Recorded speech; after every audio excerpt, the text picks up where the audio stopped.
Hello బాబాయ్. ఏం బాబాయ్, ఏంది అన్నం తిన్నారా? వండుకున్నారా తెచ్చుకున్నారా హోటల్ నుంచి? ఏం బాబాయ్, నువ్వు అక్కడవే కదా, వండుకోకపోతే హోటల్ నుంచి తెచ్చుకోవచ్చు కదా. ఈ రోజులో హోటల్లో వంట ఎట్లా ఉంటుందో తెలుసా? అందరూ మాస్టర్లే. టిఫిన్ చట్నీ చూస్తుంటే కుక్క పీలక ఉన్నది, చట్నీ చూస్తుంటే ఆవు పేడాల ఉంది, వెజ్ కర్రీలో పుదీనాలు వేస్తున్నారు, చికెన్ మటన్ కర్రీలో కరివేపాకులు వేస్తున్నారు. ఏం వంట చేస్తున్నారా ఏమో, తింటే అనారోగ్యం తప్ప ఆరోగ్యం ఏం కనబడతలేదు, అందుకే వండుకుంటున్నా. అంతే అంతేనండి, అంతే.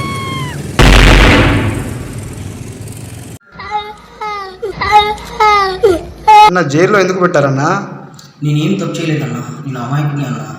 ఏదో అమ్మాయిని రేప్ చేస్తే తీసుకొచ్చి జైలు వేసాడన్నా, అంతే అన్నా. అంతకంటే నేను ఏ తప్పు చేయలేదన్నా.